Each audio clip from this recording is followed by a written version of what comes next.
नमस्कार विद्यार्थी मित्र हो, इयत्ता 10वी विषय मराठी आपण बोर्डाच्या घटकनिहाय प्रश्नपेढीचा सराव करतो आहोत आणि या सराव मालिकेतील हा व्हिडिओ क्रमांक 10 आहे। विभाग 2 पद्य म्हणजेच कृतीपत्रिकेमधील प्रश्न 2 आणि त्याच्यामध्ये उपप्रश्न अ आ इ हा एकूण 16 गुणांसाठीचा पद्य विभाग असतो आणि आपण कविता निहाय यावर ज्या काही प्रश्नपेढीमध्ये सरावासाठी कृती दिलेल्या आहेत तर ते आपण पाहतो आहोत। विद्यार्थी मित्र हो, आज आपण आपल्या पाठ्यपुस्तकातील 9 क्रमांकाची कविता आश्वासक चित्र म्हणजेच कवयित्री नीरजा यांची ही कविता आहे आणि या कवितेवरच्या ज्या कृती आहेत तर त्या आपण अभ्यासणार आहोत। पहिली जी कृती असते ती अर्थातच आपल्याला माहिती आहे की पुढील कवितेच्या आधारे सूचनेनुसार कृती करा 8 गुणांसाठी ही कृती असते आणि याच्यामध्ये आपल्याला कविता आपल्या कृतीपत्रिकेमध्ये दिलेली असते आणि यावर आधारित 8 गुणांच्या कृती आपल्याला दिलेल्या असतात। आपण या कोणत्या कृती सरावासाठी इथे दिलेल्या आहेत त्या पाहूया। पहा, इथे पहिली कृती दिलेली आहे, आकृतीबंध पूर्ण करा आणि आपल्याला इथे विचारलेलं आहे की मुलगी भातुकलीच्या खेळामध्ये करत असणारी कामे। आता आपल्याला सगळ्यांना माहिती आहे की मुलगी भातुकलीचा जो खेळ खेळते आहे तर त्याच्यामध्ये कोणती कामे करते आहे ही कविता आपण जेव्हा बारकाईनं वाचतो तेव्हा आपल्याला त्याचं उत्तर जे आहे तर ते मिळतं की बाहुलीला मांडीवर घेऊन थोपटते आहे। म्हणजे पहिलं काम ती करते आहे की बाहुलीला मांडीवरती घेतलेलं आहे आणि या बाहुलीला थोपटण्याचं काम ही मुलगी करते आणि दुसरं काम आहे की भातुकलीच्या छोट्याशा गॅसवर भाताचं आधण ठेवते आणि अशा पद्धतीनं ही 2 कामं जी आहेत ती मुलगी या भातुकलीच्या खेळामध्ये करत आहे असं आपल्याला या कवितेमध्ये सांगितलेलं आहे। आता पुढची कृती आहे की उत्तरे लिहा आणि त्याच्यामध्ये पहिली कृती दिलेली आहे की मुलगी खेळत असलेले ठिकाण। आपल्याला माहिती आहे की आता मुलगी कुठे खेळते आहे तर तापलेल्या उन्हाच्या आडोशाला असं आपल्या कवितेमध्ये आलेलं आहे आणि म्हणून आपण त्याचं उत्तर जे आहे ते तापलेल्या उन्हाच्या आडोशाला असं लिहायचं आहे। कवयित्री जेथून पाहते ती जागा, अर्थातच कवयित्री तिच्या घराच्या झरोक्यातून ही जी काही मुलगी भातुकलीचा खेळ खेळते आहे तर ती पाहते आहे आणि म्हणून याचं उत्तर जे आहे ते घराच्या झरोक्यातून असं आपण इथं लिहिलेलं आहे। म्हणजे या दोन्ही कृती आपण अशा पद्धतीनं पूर्ण केल्या की आपल्याला इथे 4 पैकी 4 गुण जे आहेत तर ते नक्की मिळणार आहेत। आता विद्यार्थी मित्र हो, ही जी काही कृती 3 आणि कृती 4 जी आहे या कवितेवर आधारित असणारी म्हणजे पुढील काव्यपंक्तीचा सरळ अर्थ लिहा, आपल्याला दिलेल्या काव्यपंक्तीचा सरळ अर्थ लिहायचा असतो आणि चौथी कृती आहे की पुढील काव्यपंक्तीतून व्यक्त झालेला विचार तुमच्या शब्दात लिहा, म्हणजेच विचार सौंदर्याची ही कृती आहे। आता या दोन्ही कृतींची उत्तरं आपण काय लिहायची ते आपण आता पाहूया। पहा विद्यार्थी मित्र हो, इथे आपल्याला ही जी काही कृती दिलेली आहे की कवितेतील 2 ओळींचा सरळ अर्थ लिहा आणि आपल्याला या कवितेतल्या ओळी दिलेल्या आहेत की भातुकलीतून प्रवेशताना वास्तवात हातात हात असेल दोघांचाही, ज्यावर विसावेल बाहुली आणि चेंडू जोडीनं। आता आपल्याला याचा सरळ अर्थ जो आहे तर तो कसा लिहिता येईल ते पाहूया। पहा, कवयित्री नीरजा भविष्यातील स्त्री पुरुष समानतेचे चित्र रेखाटताना म्हणतात की भातुकलीच्या या खेळातून जेव्हा ही छोटी मुलगी व छोटा मुलगा वास्तवातील खऱ्याखुऱ्या जीवनात प्रवेश करतील तेव्हा या दोन्ही मुलांचा हात हातात असेल। आता या हातांवर बाहुली आणि चेंडू जोडीनं एकत्र विसावतील, स्त्री पुरुष समानता निर्माण होईल, अशा पद्धतीनं या ओळींतून कवयित्रींना सांगायचं आहे आणि हा सरळ अर्थ जो आहे या 3 ओळींचा तो आपण इथं लिहिलेला आहे। आता एवढ्या पुरताच हा भाग मर्यादित आहे आणि यासाठी आपल्याला कवितेतल्या प्रत्येक ओळीचा अर्थ जो आहे तो आपल्याला आपल्या शब्दामध्ये सांगता यायला पाहिजे आणि कवयित्रींना सांगायचा अर्थ आणि आपल्याला त्याच्यातून समजलेला अर्थ जो आहे तर तो आपण इथे व्यवस्थितरित्या लिहायचा आहे आणि 2 गुणांसाठीची ही कृती आहे। आता पुढे पहा विद्यार्थी मित्र हो, याच्यावरती पुढची कृती आहे की काव्य सौंदर्यावरती की पुढील काव्यपंक्तीतून व्यक्त झालेला विचार तुमच्या शब्दांत लिहा. आणि काव्यपंक्ती आपल्याला दिलेली आहे. हळूहळू शिकेल तोही आपलं कसब दाखवतानाच घर सांभाळणं, तापलेल्या उन्हाच्या आडोशाला बसून. आता याचं आपल्याला काय करायचं आहे की हा विचार जो आहे या काव्यपंक्तीतून व्यक्त झालेला तो लिहायचा आहे. म्हणजे मुख्यतः आपण इथं या ओळींमधून जो विचार कवयित्रीला मांडायचा आहे किंवा आपल्याला तो विचार जो समजलेला आहे तर तो आपण लिहू शकलो पाहिजे. आता पहा इथे की आश्वासक चित्र या कवयित्री नीरजा यांच्या कवितेत भविष्यातील स्त्री पुरुष समानतेचे आश्वासक चित्र रेखाटले आहे. ही एक चिंतनशील कविता असून सकारात्मक दृष्टिकोनातून मांडलेला विचार सामाजिक दृष्ट्या महत्वाचा आहे. भातुकलीचा खेळ खेळणारी मुलगी व चेंडूचा खेळ खेळणारा मुलगा यांच्या चित्रदर्शी वर्णनातून कवयित्री साध्या सोप्या शैलीत उद्याचे आशादायी चित्र आपल्या समोर उभे करतात. चूल आणि मूल यामध्ये गुरफटलेली स्त्री म्हणजे भातुकलीचा खेळ खेळणारी मुलगी, परंपरेनं चालत आलेली बंधने स्वीकारून वाटचाल करणारी स्त्री, तर चेंडूचा खेळ खेळणारा मुलगा म्हणजे पुरुषी अहंकाराचे प्रतीक. मुलगी भातुकलीचा खेळही खेळते व चेंडू आकाशात उडवून सहजपणे ती झेलतेही. दोन्ही गोष्टी करू शकणारी मुलगी मुलग्याच्या तुलनेत कुठेच कमी नाही, परंतु चेंडूचा खेळ हा फक्त आम्हीच खेळू शकतो, तो मुलगीला खेळता येणार नाही, हा मुलग्याचा दृष्टिकोन म्हणजे परंपरागत स्त्रीला कमी लेखणारी वृत्ती. जेव्हा मुलग्याला भातुकलीचा खेळ खेळावा लागतो तेव्हा चुलीसमोर बसून मांडीवरील बाहुलीला एकीकडे थोपटायचे व दुसरीकडे भाजीसाठी पातेलं शोधायचे, हे काम त्याला सुरुवातीला जमणार नाही. परंतु कवयित्री आशावादी आहेत. त्या म्हणतात की तापलेल्या उन्हात सावलीच्या आडोशाला बसून तो मुलगा आपले कौशल्य दाखवता दाखवता घर सांभाळणेही हळूहळू शिकेल. स्त्रियांची कामे त्यालाही जमू शकतील. अशा प्रकारे भविष्यात स्त्री पुरुष समानता निर्माण होईल असा विश्वास कवयित्री मांडतात. म्हणजे अशा पद्धतीने आपण काय केलेलं आहे ते की हा जो मुख्यतः विचार जो आहे या काव्यपंक्तीतला तर तो इथे मांडलेला आहे. आणि अशाच पद्धतीनं विचार सौंदर्यावर ती जर कृती आपल्याला विचारली तर मुख्यतः त्यातल्या विचाराला आपण प्राधान्य देऊन त्याचं लेखन जे आहे तर ते करायचं आहे. आता आपण या पुढची कृती जी आहे तर ती आपण पाहूया. विद्यार्थी मित्र हो, आपण जी काय आश्वासक चित्र या कवितेवरची कृती क्रमांक 1 पाहतो आहोत.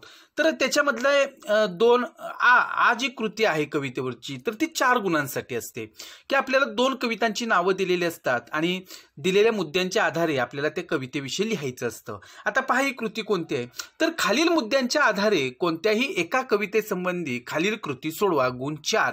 आणि पहिली कविता आहे आश्वासक आणि दुसरी आहे खोत आणखी थोडेसे. आणि मुद्दे दिलेले आहेत. प्रस्तुत कवितेचे कवी किंवा कवयित्री 1 गुण, प्रस्तुत कवितेचा विषय सांगायचा 1 गुण आणि प्रस्तुत कविता तुम्हाला आवडली किंवा न आवडली ते सकारण स्पष्ट करा 2 गुण. अशा पद्धतीने आपण काय करायचं आहे या कवितांविषयी लिहायचं आहे. आता कृतीपत्रिकेमध्ये आपण प्रत्यक्ष फक्त एकाच कवितेविषयी मुद्द्यानुसार लेखन करणार आहोत, परंतु इथे मात्र आपण ह्या दोन्ही कवितांचं लेखन जे आहे तर ते समजावून घेणार आहोत. कृती कशी पूर्ण करायची ते आपण पाहूया. आता पहा इथे आपण पहिली कविता घेणार आहोत आश्वासक चित्र. याच्यावरचा पहिला मुद्दा आहे की प्रस्तुत कवितेच्या कवीचे किंवा कवयित्रीचे नाव लिहा. अर्थातच प्रस्तुत कवितेच्या कवयित्री आहेत नीरजा. आता पुढे पहा विद्यार्थी मित्र हो, प्रस्तुत कवितेचा विषय असा दुसरा मुद्दा आहे आणि ते आपण सहजपणे लिहू शकतो की कवयित्री नीरजा यांच्या आश्वासक चित्र या कवितेत भविष्यातील स्त्री पुरुष समानतेचं आश्वासक चित्र रेखाटले आहे. अशा पद्धतीनं कवितेचा विषय आपण इथे थोडक्यात मांडलेला आहे. आता आपल्याला कविता आवडण्याची किंवा न आवडण्याची कारणं जी आहेत ते लिहायची आहेत. म्हणजे कविता आवडली असेल तर ती का आवडली सांगायचं आहे आणि आवडली नसेल तर का आवडली नाही हे सुद्धा आपण सांगायचं असतं. परंतु इथे आपण सकारात्मक दृष्टिकोनातून कविता आवडलेली आहे आणि मग ती आवडण्यापाठीमागची कारणं आपल्याला सांगायची असतात. पहा आपण इथं कसं लेखन करू शकतो या कृतीवरचं ते पाहूया की आश्वासक चित्र ही कविता मला मनापासून आवडली. स्त्री पुरुष समानतेचा विचार हा कृतीत आणण्याचा विचार आहे. परंपरेनं स्त्रीला दुय्यम मानले आहे. चूल आणि मूल एवढेच कार्यक्षेत्र स्त्रीला ठरवून देण्यात आले. अनेक प्रकारची बंधने तिच्यावर लादली, परंतु स्त्री ही पुरुषांपेक्षा कशातही कमी नाही. भातुकलीचा खेळ खेळणारी मुलगी स्त्री पुरुष दोघांची कामं करू शकते, परंतु पुरुषाला मात्र स्त्रियांची कामे जमतात का? कवितेतील मुलग्याला जेव्हा चुलीसमोर बसून बाहुलीला थोपटायचे व भाजीसाठी पातेले शोधायचे काम करावे लागते, तेव्हा त्याला हे काम लगेच जमणार नाही.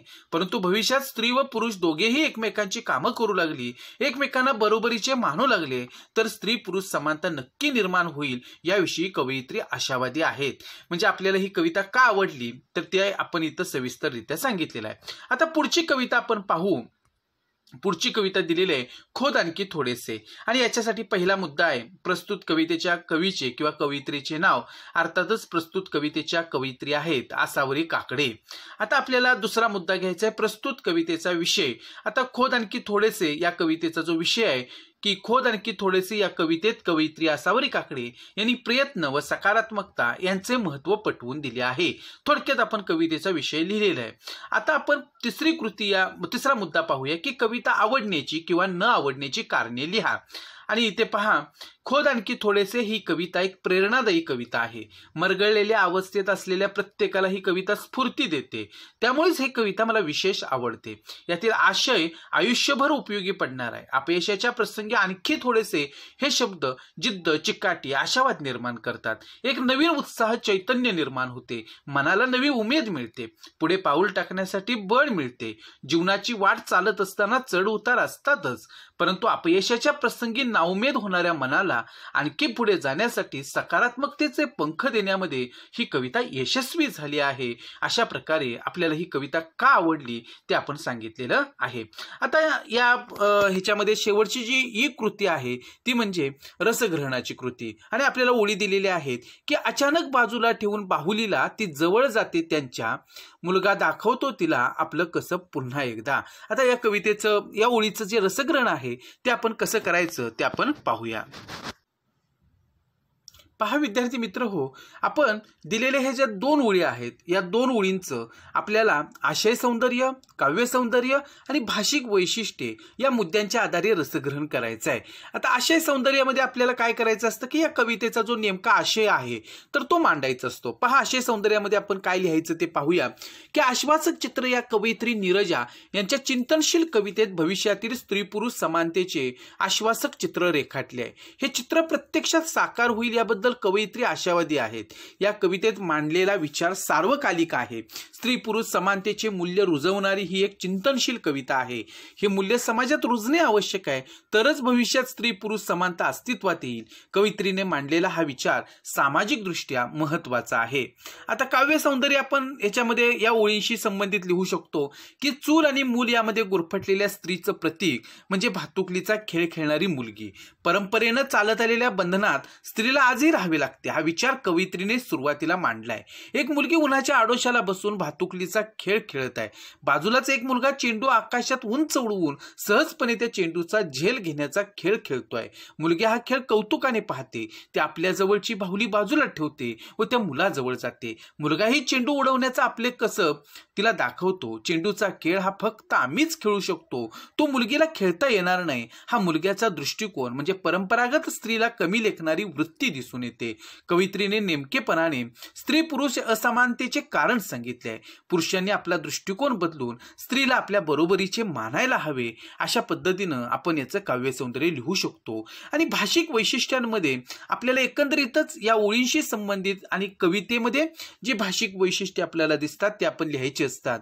की इथे काय लिहिता येईल पाहूया की चिंतनशील विचारांची साध्या सोप्या भाषेत केलेली मांडणी हे या कवितेचं वैशिष्ट्य आहे. मुक्तछंदात या कवितेची रचना केली आहे. साधारणपणे भाषिक वैशिष्ट्यांमध्ये कवितेचा रचना प्रकार आपल्याला सांगायचा असतो. मुलगी व मुलगा यांच्या समर्पक प्रतीकांतून भविष्यातील स्त्री पुरुष समानतेचा आशावादी विचार पटवून देण्यात कवयित्री यशस्वी ठरले आहेत.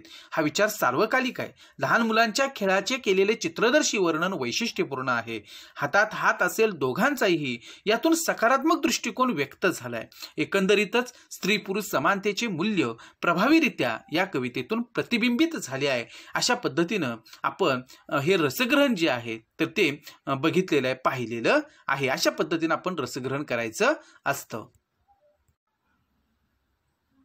विद्यार्थी मित्र हो, आता आश्वासक चित्र या कवितेवरची कृती क्रमांक 2 आपण पाहणार आहोत. आता पहा, इथे आपल्याला प्रश्न 2 जो आहे की पुढील कवितेच्या आधारे सूचनेनुसार कृती करा, तर नेहमीप्रमाणे कविता दिलेली असेल आणि त्याच्यावरती अशा प्रकारच्या कृती असणार आहेत. पहिली कृती आहे कोण ते लिहा. आता भातुकलीचा खेळ खेळणारी कोण आहे, तर अर्थातच मुलगी, आणि चेंडूचा खेळ खेळणारा मुलगा. अशा पद्धतीने आपण हे उत्तर लिहिलेलं आहे. आता पुढे आकृतीबंध दिलेला आहे आणि पूर्ण करायला सांगितलेलं आहे की मुलगी मुलाचा हा खेळ खेळून दाखवते. कोणता खेळ आहे, तर चेंडू उंच उडवून हातात झेलणे. आणि मुलगा गॅस समोर बसून ही कृती करतो. कोणती, तर मांडीवरील बाहुलीला दोन्ही हातांनी थोपटतो व भाजीसाठी पातेलं शोधतो. अशा पद्धतीनं या कृतींची उत्तरं आपण इथं दिलेली आहेत. आता तिसरी आणि चौथी कृती जी आहे, तर सरळ अर्थ लिहा आणि अर्थातच काव्यपंक्तीतून व्यक्त झालेला विचार तुमच्या शब्दात लिहा. आपण या कृती ज्या आहेत तर त्या कशा पूर्ण करायच्या ते पाहूया. पहा विद्यार्थी मित्र हो, इथे आपल्याला कवितेतील 2 ओळींचा सरळ अर्थ लिहा असं सांगितलेलं आहे आणि त्या ओळी दिलेल्या आहेत की तेव्हा तो हसून म्हणतो, तू भाजी बनव छानपैकी पाल्याची. ती म्हणते, मी दोन्ही करू शकते एकाच वेळी. तू करशील. मुलगा देतो चेंडू तिच्या हातात. अशा पद्धतीनं आपण आता या ओळींचा सरळ अर्थ कसा लिहायचा ते पाहूया की कवयित्री नीरजा भविष्यातील स्त्री पुरुष समानतेचे आश्वासक चित्र रेखाटताना म्हणतात की कवितेतील छोटी मुलगी जेव्हा मुलग्याकडे चेंडू मागते तेव्हा तो मुलगा उपहासाने मुलगीला म्हणतो, तू छानपैकी पालेभाजी बनव. म्हणजे चेंडू उंच उडवून त्याचा झेल घेणे तुला जमणार नाही असे सांगतो. तेव्हा मुलगी त्याला म्हणते, मी दोन्ही कामे एकाच वेळी करू शकते. तू करशील का. स्त्री व पुरुष जी कामे करतात ती कामे मी करू शकते असे मुलगी सूचित करते. त्यानंतर मुलगा स्वतःच चेंडू तिच्या हातात देतो. अशा पद्धतीनं या ओळींचा सरळ अर्थ जो आहे तर तो आपण इथे लिहिलेला आहे. आता पहा विद्यार्थी मित्र, पुढची ह्याच्यावरची कृती आहे ती म्हणजे काव्य सौंदर्यावर आधारित की पुढील काव्यपंक्तीतून व्यक्त झालेला विचार तुमच्या शब्दांत लिहा. आणि आपल्याला ओळी दिलेल्या आहेत. भातुकलीतून प्रवेशताना वास्तवात हातात हात असेल दोघांचाही, ज्यावर विसावेल बाहुली आणि चेंडू जोडीनं. आता आपल्याला कसं काव्य सौंदर्य लिहिता येईल ते पाहूया. आश्वासक चित्र या कवयित्री नीरजा यांच्या कवितेत भविष्यातील स्त्री पुरुष समानतेचा आश्वासक चित्र रेखाटलाय. ही एक चिंतनशील कविता असून सकारात्मक दृष्टिकोनातून मांडलेला विचार सामाजिक दृष्ट्या महत्वाचा आहे. कवयित्री नीरजा भविष्यातील स्त्री पुरुष समानतेचं चित्र रेखाटताना म्हणतात की भातुकलीच्या या खेळातून जेव्हा ही छोटी मुलगी व छोटा मुलगा वास्तवातील खऱ्याखुऱ्या जीवनात प्रवेश करतील तेव्हा या दोन्ही मुलांचा हातात हात असेल. या हातांवर बाहुली आणि चेंडू जोडीने एकत्र विसावतील. स्त्री पुरुष समानता निर्माण होईल. कवयित्री आशावादी आहेत. भविष्यामध्ये स्त्री पुरुष समानतेचं मूल्य रुजले. स्त्री व पुरुष दोघेही एकमेकांना समजून घेऊ लागले, दोघेही एकमेकांची कामे करू लागले तर असमानता उरणार नाही. परंतु यासाठी पुरुषांनी आपल्या विचारांत बदल करणं आवश्यक आहे. जुन्या बुरसटलेल्या विचारांना सोडून दिले पाहिजे. अशा प्रकारे या चिंतनशील कवितेत भविष्यात स्त्री पुरुष समानता निर्माण होईल असा विचार व्यक्त झालाय. अशा पद्धतीनं आपण याचं विचार सौंदर्य जे आहे तर ते लिहू शकतो. आता आपण पुढची कृती पाहू. ह्याच्यामध्ये पहा प्रश्न 2a, खालील मुद्द्यांच्या आधारे कवितेसंबंधी कोणत्याही एका कवितेसंबंधी खालील कृती सोडवा. आता इथे आपल्याला पहिली कविता दिलेली आहे ती म्हणजे भरतवाक्य आणि मुद्दा आहे प्रस्तुत कवितेच्या कवीचे किंवा कवयित्रीचे नाव लिहा. अर्थातच प्रस्तुत कवितेचे कवी आहेत मोरोपंत. आणि आता पुढचा मुद्दा आहे प्रस्तुत कवितेचा विषय. भरतवाक्य या रचनेत मोरोपंतांनी सज्जन माणसांच्या सहवासाचे व सद्विचारांच्या श्रवणाचे महत्त्व पटवून दिले आहे. अशा पद्धतीनं आपण या कवितेचा जो विषय आहे तर तो लिहिलेला आहे. आता पहा विद्यार्थी मित्र हो, कविता आवडण्याची किंवा न आवडण्याची कारणे लिहा अशी आपल्याला इथे कृती दिलेली आहे. आणि अर्थातच या कृतीचं उत्तर आपल्याला अशा प्रकारे लिहिता येईल की भरतवाक्य हे काव्य मला मनापासून आवडले. सुसंगती सदा घडो, सुजन वाक्य कानी पडो. या सुभाषितपर रचनेतून प्रत्येक व्यक्ती आदर्श जीवनाचा मार्ग दाखवलाय. सज्जनांची संगती व सद्विचारांचे श्रवण यांचे महत्त्व पटवून देण्यात पंडित कवी मोरोपंत कमालीचे यशस्वी ठरले आहेत. यातील प्रत्येक काव्यपंक्ती प्रत्येकाला सहजपणे मुखोद्गत होते ती त्याच्यातील शाश्वत विचार मूल्यांमुळे. हे विचार आपल्यासाठी आहेत, आपण ते सहज आचरणात आणू शकतो असा विश्वास निर्माण होतो. प्रत्येकास अवलंबण्यास सोपा व सहजपणे भक्ती मार्गाकडे घेऊन जाणारे हे काव्य आहे. संस्कृत प्रचुर भाषा असूनही कुठेही दुर्बोधता निर्माण होत नाही. मन अंतर्बाह्य निर्माण अंतर्बाह्य निर्मळ करायचे असल्यास या काव्यपंक्ती दररोज म्हटल्या पाहिजेत अशा आहेत. अप्रतिम शब्द वैभवामुळे ही कविता प्रत्येकाच्या लक्षात राहील अशी आहे. अशा पद्धतीने आपण या कवितेवरच्या कृती ज्या आहेत तर सोडवलेले आहेत. मुद्द्यानुसार आपण याचं लेखन केले. आता पुढची कविता पाहू कोणती दिलेली आहे की पुढची कविता आहे उत्तम लक्षण. मुद्दा आहे प्रस्तुत कवितेच्या कवीचे किंवा कवयित्रीचे नाव लिहा. अर्थातच प्रस्तुत कवितेचे कवी संत रामदास. पुढचा मुद्दा आहे की प्रस्तुत कवितेचा विषय की उत्तम लक्षण या रचनेत संत रामदासांची आदर्श व्यक्तीचे लक्षणे सांगितले आहेत. अशा पद्धतीनं या प्रस्तुत कवितेचा विषय आपण थोडक्यात लिहिलेला आहे. आणि तिसरा मुद्दा आहे कविता आवडण्याची किंवा न आवडण्याची कारणे लिहा.